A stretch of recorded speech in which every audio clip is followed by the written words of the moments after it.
Naxals మృతదేహాలకు post mortem, భారీ భద్రతా ఏర్పాట్లు.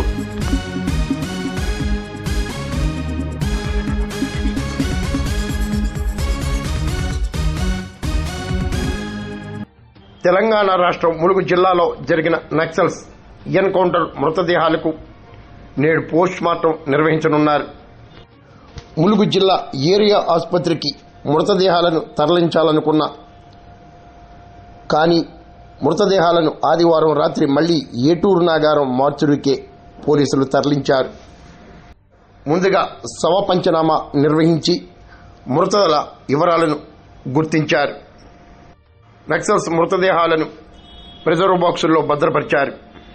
ఏటూరు నాగారం మార్చురీలో ఫోరెన్సిక్ నిపుణులు భారీ పోలీస్ భద్రత నడుమ పోస్ట్ మార్టం నిర్వహించనున్నారు.